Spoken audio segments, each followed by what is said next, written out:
Hello. Anyone who desires to be ignorant and to be free desires what never was and never will be. Let me quote Thomas Jefferson again. Jefferson was quoted earlier by Sheriff Nick Finch. Anybody who desires to be ignorant and to be free desires what never was and never will be.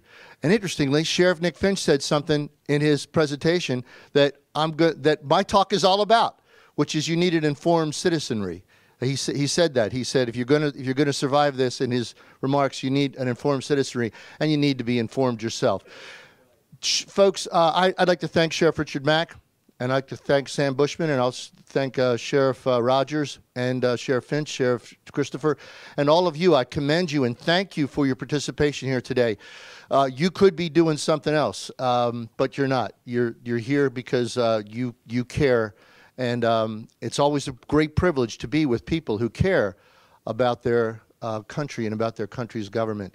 I couldn't agree more with another thing Sheriff Finch said, which is that we need to act locally, and that's what we're going to talk all about here for the next few minutes.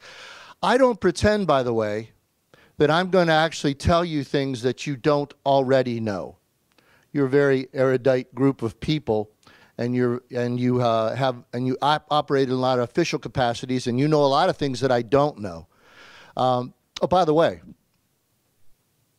I was very pleased to run for office in 2004, and I have been given a number of accolades in my life which I humbly don't deserve. But one thing that I recently have gotten, which I want to share with you because I'm very privileged to have it, is I'm a Sussex County Deputy Sheriff, Honorary Deputy Sheriff. So that's something I'm very proud of. So I'm very grateful to be here. But back to Jefferson. Anybody who desires to be ignorant and free desires what never was and never will be. That's a pretty little piece of poetry, but it's also a very profound statement. Almost everything that I'm going to talk about today can be summarized in what's on the board right now. What's on the PowerPoint. When a peace officer refuses to enforce an unconstitutional act, the peace officer is not breaking the law, but upholding the law. That's what I'm going to start with. Hopefully, that's what I'm going to end with, and hopefully, in between, I'm going to make that point clear to you. And hopefully, as I said, you're bright people, and you know a lot of things I don't know. But hopefully, maybe I can help you to articulate or help you to organize your thinking about some of these things in ways that maybe you haven't thought about before. And by the way, that's what Institute on the Constitution is all about, not only for people who hold office and not only for your deputies, but also for that informed citizenry that Sheriff Finch talked about. We need to build that. And we try to organize thinking about the law and government and liberty in a structured, organized way. I went to law school at the University of Baltimore about years ago. And I want to make sure you understand that lawyers are not trained to understand the law. As crazy as that sounds, I was talking to Chief Larry Kirk earlier today, and he was saying that he was going to teach the Constitution in an academy, and one of the people in charge there said, "Well, we need an attorney to teach that." And he said, well, why do you need that? Why do you need an attorney to teach the Constitution? We're all supposed to understand the Constitution. You get that, right? You get that, right? And as a matter of fact, one of the points that I want to make to you is that my experience in law school, and it's no different today, even though I went there about 100 years ago, it's no different today. What lawyers are trained to do is actually anti-law. It's actually to cover up the law. They don't really learn the Constitution. They learn about the Constitution through a lens that's called the case law method, which actually leads them away from understanding the law and the Constitution.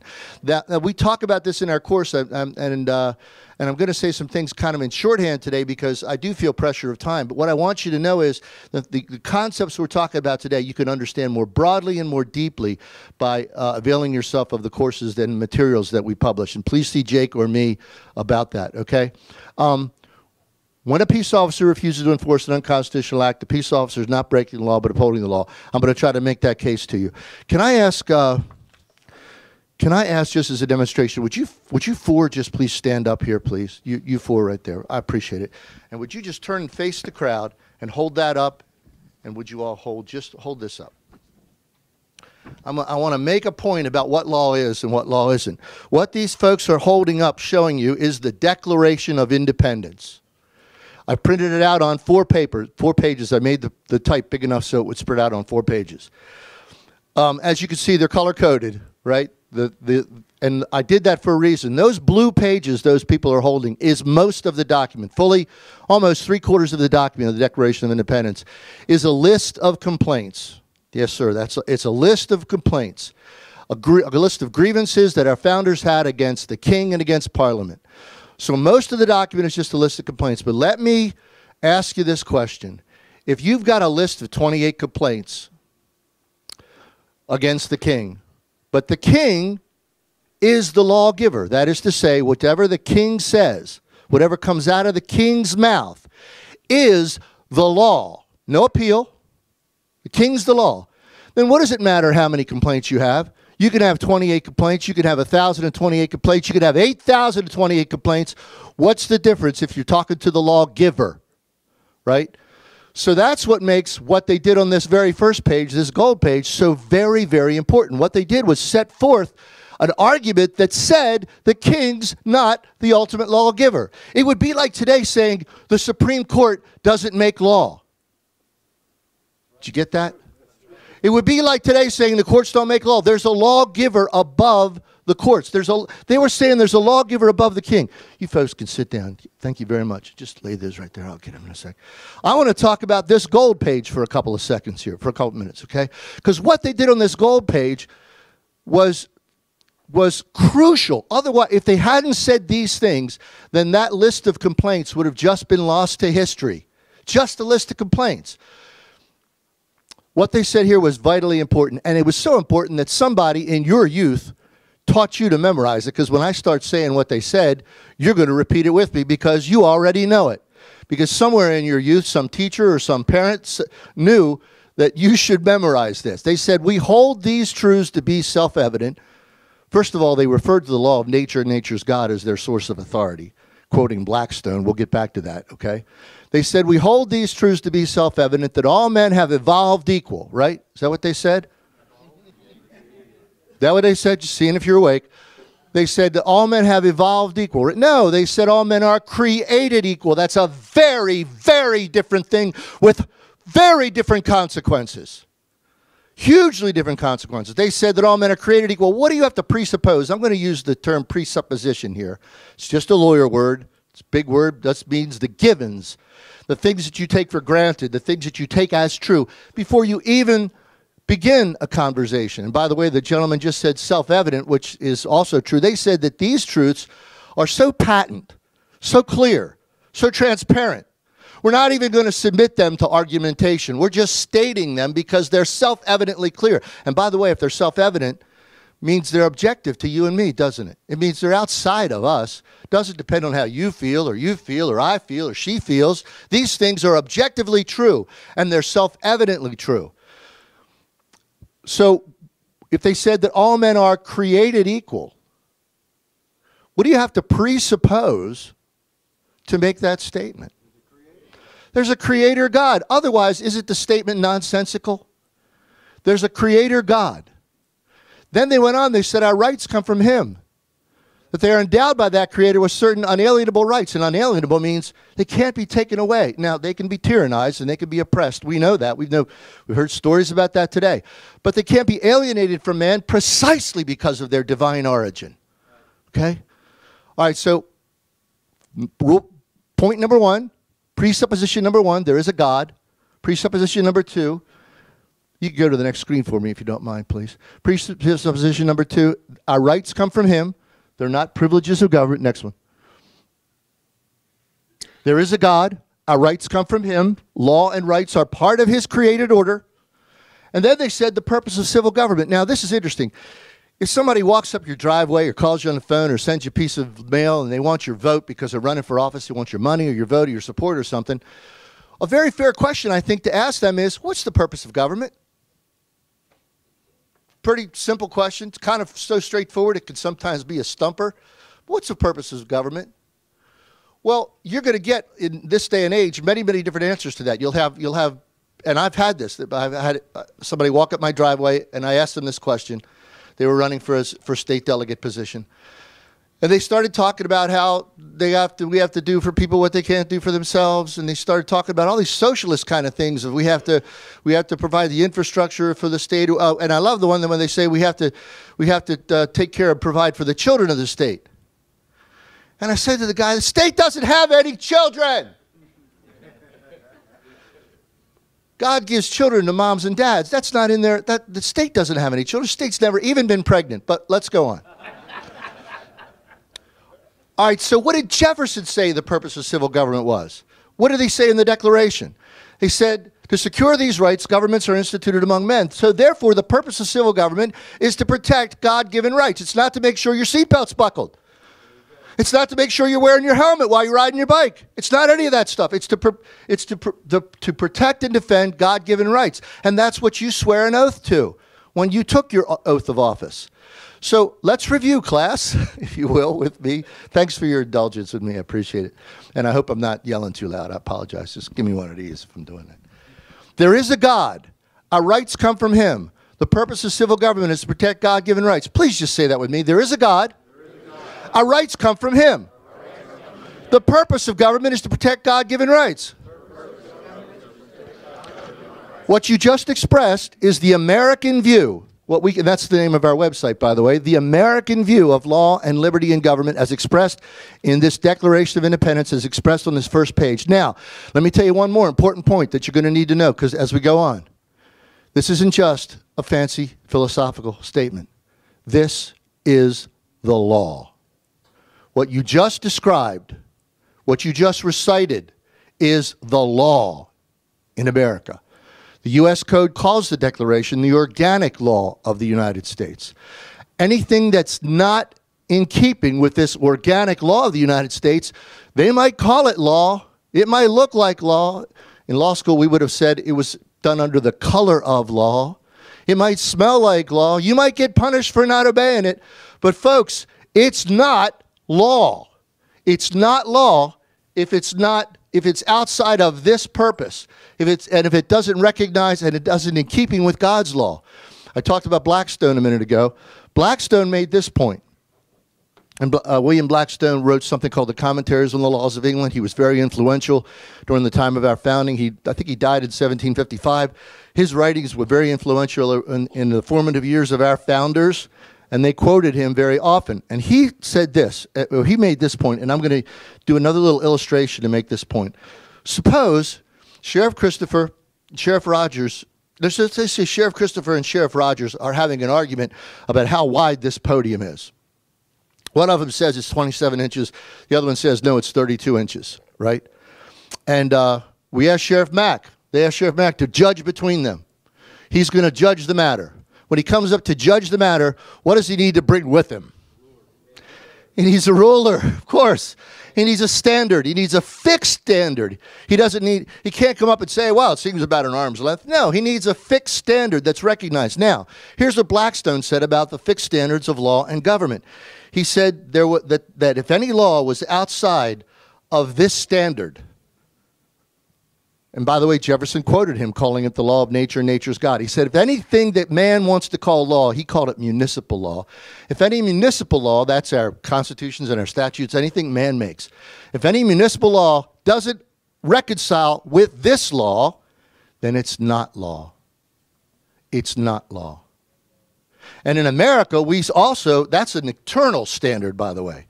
In America, we also have this temporal standard that a few speakers have already referred to, saying that the Constitution is the temporal standard. So I'm holding up the ruler with the Bible and with the Constitution. They're your two standards. If anything is outside of these standards, it's not the law. So won't you run up against this problem all the time as a peace officer? What law do I follow? In my state, in my county, my sheriff has said, well, I don't get to choose what laws I follow with respect to a Second Amendment issue. Basically, he was asked by his citizenry, are you going to protect me when Senate Bill 281 in Maryland, which gave all these gun-grabbing provisions to our government, when they come after me, are you going to defend me? And the sheriff of my county said, no, I'm not going to, because I don't get to say which laws. Well, wait a minute. This question of which law do I follow Sheriff Mack ran into this in Mack v. Prince, or excuse me, Mack Prince v. U.S., excuse me.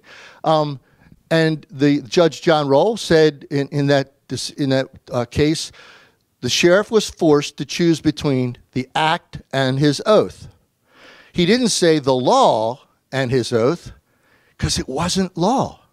See, anything that would make you choose between your your oath and itself is not law, because it doesn't meet this standard, okay? So this question of which law do I follow is really a non-question. It really is a wrong question to ask. The question is, what is the law? Let's go on. What is law? Where does it come from? Is there a difference between a law and an unconstitutional act? I just told you about Senate Bill 281 in Maryland, which is a gun-grabbing statute. And despite vast opposition, it was passed by the Maryland legislature. Okay, is there a difference between a law and an act? Well, let's look at a Supreme Court decision, and go ahead. I'm not saying this because, oh, excuse me. How do I know as a sheriff, deputy, peace officer, law enforcement officer, which law to enforce? Am I enforcing law or pretended legislation? Let's go back to this document. Hold up that first blue sheet for me, please, just for a second. Okay, remember this? This is one of the complaints in the Declaration. In the Declaration, our founders called things that weren't really law because they didn't meet these standards. They called them pretended legislation. They were talking about things like the Stamp Act, the Townsend Acts, that were outside the jurisdiction of Parliament or the King. They called them pretended legislation. They didn't call them law. We shouldn't call things like Roe v. Wade law. We shouldn't call things like Obamacare law. They're pretended legislation. Please say that with me. Pretended legislation. Please say it again. Pretended legislation. It's not law. So there's what a peace officer is forced to choose between is his oath or the law and pretended legislation. Does that make the choice easier? You with me? Is that helpful? These are the kinds of things we talk about in Institute on the Constitution. And this is these kinds of things that we hope that we can help to inform you. You can put that down. Thanks, hon. This arm was hurting there. These are the kind of things that I'm saying we hope that we can enlighten your articulation and your understanding and your ability to describe these things to others. Okay. Supreme Court said this. And by the way, I'm not quoting the Supreme Court because it is whatever it says is the law. I'm quoting it now because it happened to be right when it said this, okay? Way back in 1886 in Norton versus Shelby County, it said an unconstitutional act is not law. It's just making the point that I'm making to you now. It confers no rights. It imposes no duties. This is what, when Sheriff Finch released the gentleman who had been arrested, he was recognizing this point, that he had been arrested under something that wasn't law. So this unconstitutional act is not law, confers no rights, imposes no duties, affords no protection, creates no office. It is a legal contemplation as inoperative as though it had never been passed. Okay, so you need to choose between the law, your oath, and unconstitutional acts. Now, that doesn't mean all things that legislatures do are unconstitutional. They might not be. But you do choose. You have to make that choice. You don't want to wait 3 years for a court to make the choice for you while you've already punished somebody or detained somebody or put somebody through a court ringer. You are supposed to know the Constitution, and you're supposed to make these calls. You're supposed to be able to do these things. Okay, give me the next one, please. Okay, in maybe the most famous court case ever, Marbury versus Madison, the Supreme Court very directly said this: all laws which are repugnant to the Constitution are null and void. And you don't have to wait, as I say, 3 years or 8 years or whatever for a court to say so. The courts are not God. The courts are not the lawgiver. Let me just make that point very briefly by comparing. I told you about the American view of law and government. We recited it together. But I didn't say it was the only view. There are other views. In the biblical view, in the American view of law, this is the American view. You could put American right over biblical here. The state's divinely ordained. In other words, God has ordained the state. The state has a valid jurisdiction, a valid biblical jurisdiction, but it's not in charge of everything. In the pagan view, the state is not just seen as divinely ordained, but it's seen as God itself. In the pagan view, the state assumes the role of God. Everything it says is law. It's going to take care of you from cradle to grave and womb to tomb, right? So you've got this dichotomy over here. This is based on the idea of an evolutionary worldview. I'm just going quickly through this. This biblical worldview, as laid out in our declaration, is based on the idea that we're created beings, right? This is all based on the idea that your great-great-granddaddy was a hunk of primordial ooze in some swamp somewhere, and then your granddaddy was some eely thing that slithered up on a bank and grew some legs from fins or something, and then your daddy was a monkey. And then what are you? You're monk, son of a monkey, right? Interestingly, this is exactly what's taught in American schools. And I'm saying this is exactly what's taught in American schools, and it's exactly that philosophical argument that was used by Harris and Klebold to kill the other kids at Columbine. This was their philosophical argument. They were evolved farther. This is a very racist and a very un-American view. This is the American view based on the idea that we're creation. See, because why would a kid who was taught that his daddy was a monkey and all that, why would he have any self-respect? Why would he have respect of you? Because you're the same mess, right? Mutations, mistakes, that's all you are, right? Unless he understood he was created in the image and likeness of God, then that would be a righteous reason for him to have self-respect, would it not? So here's my point by contrasting these views. This is the American view. It's in all the documents of our founding. We teach it at the American view. This is not taught in schools today, and it's not taught in law schools today. This is taught in law schools today. And in your police academies, this is probably, to the extent that things are taught there about the Constitution, this view is taught. And in this view, the Supreme Court is God, the state is God, and your duty is to obey God. Am I right? Your duty is to obey God. But you didn't take an oath to the Supreme Court. You didn't take an oath. You took an oath before the real God. Amen. Right? And this is where your duty is. So there is no question of which law do you follow. You follow the law, but you need to recognize what are unconstitutional acts as opposed to law. Okay? I don't know how much time I have left, Mr. Timekeeper. He's with me. Oh, great. I'm gonna slow down then because I really wanted to get in this little demonstration. And I'm going to ask, would you folks be willing to stand up for me again? Would you, ma'am, stand? How are we going to do this? Can we do this over here a little bit? Can I ask you to come and stand up here? Or let's just stand right in front of here. Let's stand straight in front of here and face them. Now, she is the citizenry. She really represents all your constituents. Okay, just take a step back. Okay, now, sir, would you stand up? And you are going to represent the local office holder. And here's your shield. And by the way, the badge I held up, your badges, are really nothing more than a representation of a shield, right? You protect and defend, right?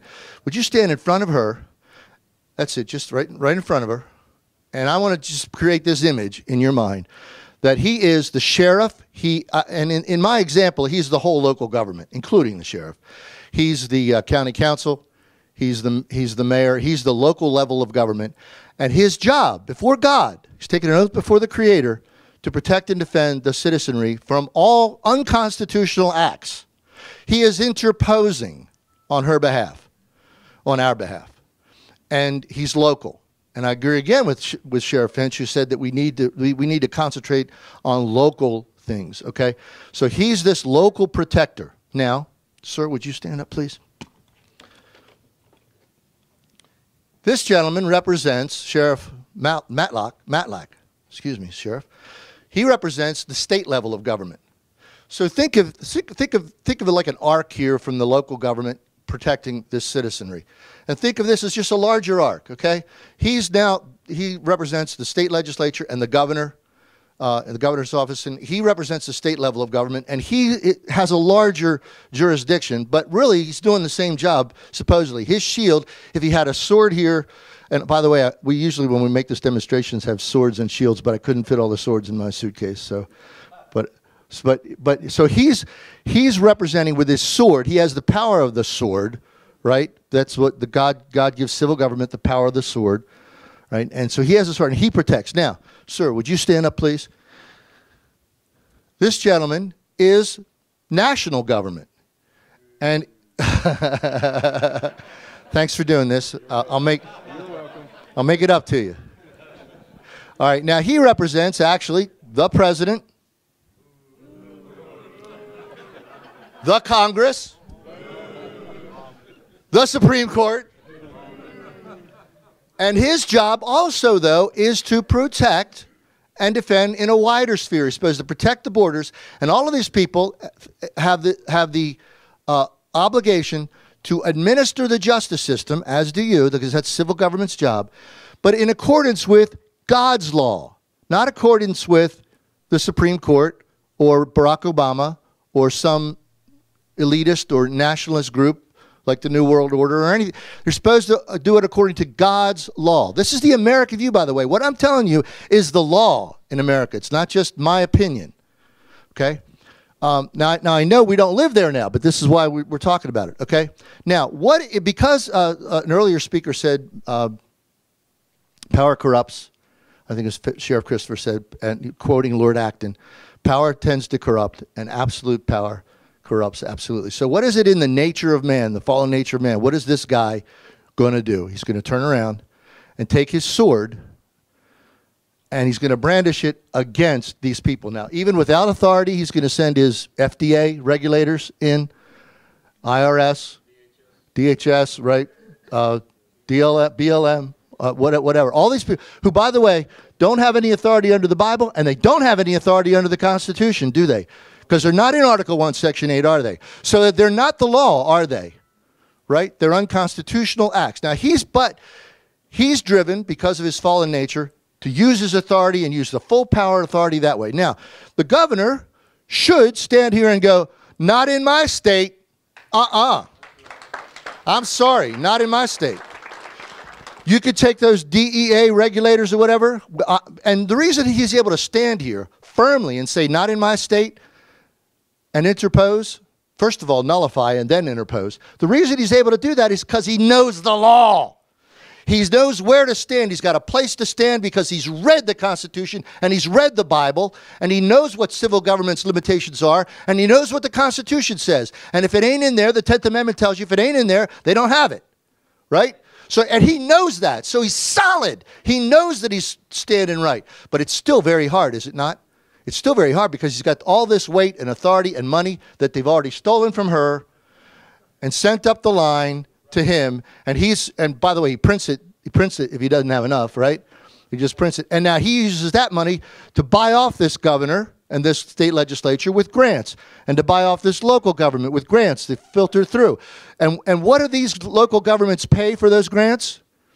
Her rights and her liberties and her property are the payment that goes back up this line for this to come down, right? But he's oppressive and he's relentless, right? Now, I would like to say that this sheriff or this governor would stand, but frequently, what does he do? Turn around. He turns around and starts using the power of the state to enforce this DEA or IRS or whatever. He starts helping, right? Now we're back to the sheriff. The county council, most county councils are bought off. Mine is. We're in my state, in my county, mine is bought off because if they don't get this latest grant, which they're trading, I mean, we got something in Maryland called the rain tax. Have you heard of that? They tax the rain in Maryland. I mean, I'm sorry, I digress. All right, so here's the sheriff. He's got this full weight coming against him, but his duty he has not taken an oath to him or to him. He's taken an oath before God to protect her. And by the way, can you see also how important it is that he's elected? He's not appointed. He's elected because he has a more direct responsibility to her, right? And can you also see that it's important that he's local? Because this is his cousin. If in a manner of speaking, this is his grandmom. This is his babysitter, right? This is people he knows. This is his community. These are his people. So he's going to stand here and protect, right? But if he doesn't, if he turns, now look what you got. You got the tyrant the agent of the tyrant, and the local commissar, right? All pointing their swords at the citizenry. This is, thank you folks, you can sit down. Thank you very much. But see, this is what we need. This is what we need to protect and to thank you. Thank these people, please.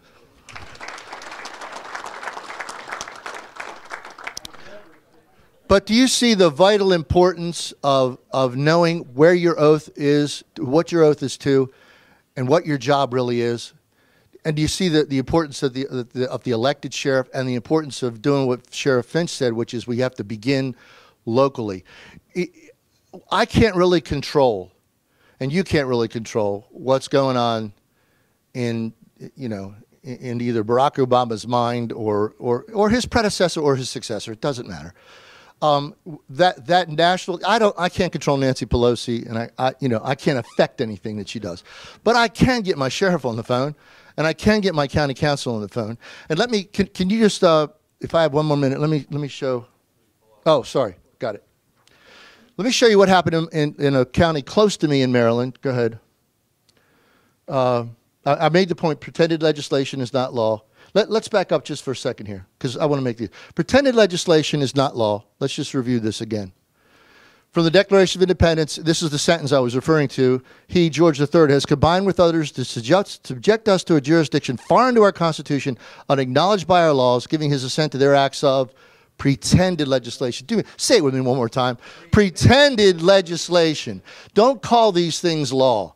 This is a wonderful term. It's historic. It's in the document. It's in the most historic freedom document there ever was. And it's a document of interposition. And they called these things pretended legislation. That's not slip into the language of the enemy. Okay, next.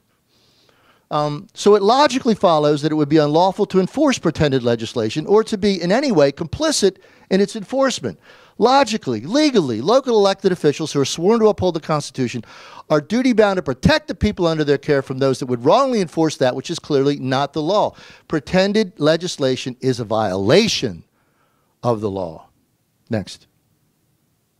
Now, just real quickly, in a nearby county to me, in Carroll County, Maryland, I mentioned Senate Bill 281 a little while ago. That's the gun-grabbing Maryland statute from last legislative session.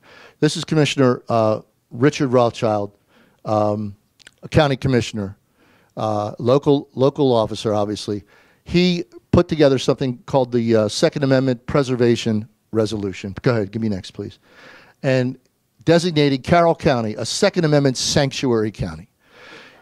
And I'm going to read through it, but what I'm going to tell you, the night he did it, which was last May, the night they did this, the county council, the county commission voted on this. They had the sheriff there. They had the state's attorney there at this meeting. It was a meeting attended by quite a few hundred people. They did the vote publicly, and the sheriff was there saying he was in accordance with this, and the state's attorney said, "I'm not prosecuting anybody under Senate Bill 281." Right, and what they said was, this doesn't go in Carroll County, Maryland. And here's what they said: whereas the Second Amendment of the United States protects the inalienable rights of people to keep and bear arms, whereas the Second Amendment was adopted as part of the United States Bill of Rights, keep going. Whereas the Supreme Court in the District of Columbia v. Heller, well, they quoted some Supreme Court cases here. I don't necessarily agree with that rationale. But anyway, the Maryland General Assembly has enacted the Maryland Firearms Safety Act. This is that bill I talked about. Bans the sale of 45 types of ordinary rifles and magazines that could contribute to the common defense, and requires law-abiding citizens to submit to licensing fees, background checks, blah, blah, blah, fingerprinting, safety training, renewal fees. A lot of this has to do with money. Next. Whereas the board reasonably, this is the commission, reasonably believes that this act violates the Second Amendment. It clearly states, whereas the board proclaims its opposition, whereas the board took an oath to support and defend the United States Constitution, now therefore be it resolved to protect our citizens' constitutional rights, Carroll County, Maryland is herein declared a Second Amendment sanctuary county, and it goes on and declared. It said no county offices can be used to enforce this act, no county material, so you got the local. So what they did, and they made a big plaque, they made a big poster that says we're a Second Amendment. What they were doing is what this local official back here in my demonstration was doing, they were saying, you know what, folks, back in Washington, D.C., you can say what you want, you can write what you want, you can spill all the ink on paper that you want, you can have courts validated if you want, but it doesn't apply in Carroll County, Maryland. It just doesn't. And you know why it doesn't? Because we know the law, and we know what's not law. And we can distinguish between law and acts of pretended legislation. Folks, please, this is what our course is designed to help you to articulate, and to also help your deputies to articulate and understand, and your support groups. Sheriff Christopher mentioned we've been doing this in Sussex County, Delaware, and we're starting to raise, dare I say, an army of people who understand these principles and are willing to stand behind a constitutional sheriff and defend them. Because we could, for all day, stand here and say that what this sheriff ought to do, what he ought to do, what he ought to believe, and how he ought to defend against this tyranny. But unless we support him in doing that, and unless we organize ourselves with an informed citizenry, again, to quote Sheriff Finch, then we're not giving him the help that he deserves to do that. So he needs to understand. The job of any elected official is to understand their oath of office, and the job.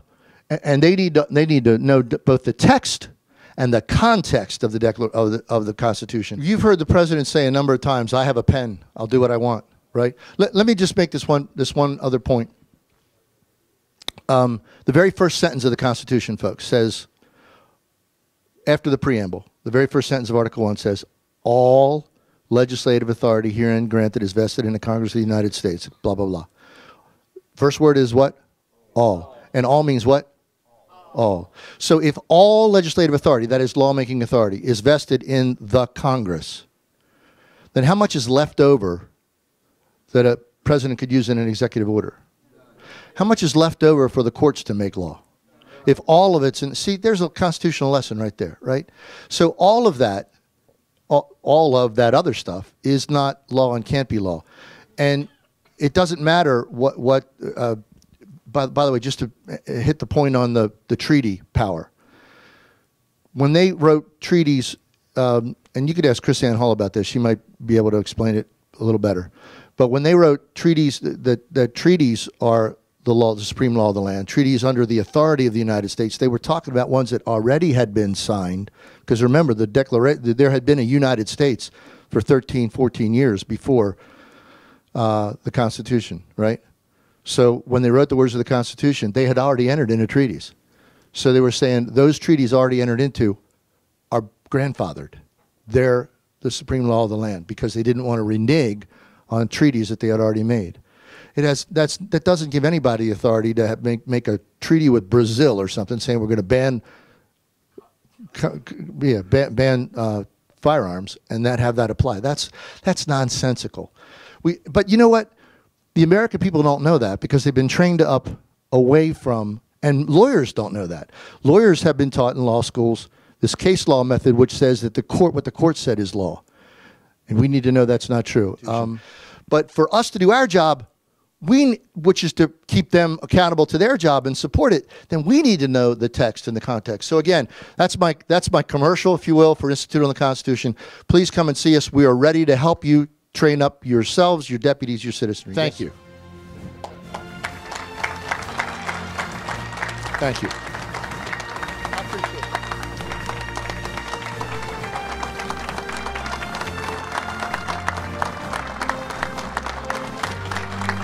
Thank you. Thank you, and to God be the glory. I appreciate that. Yes.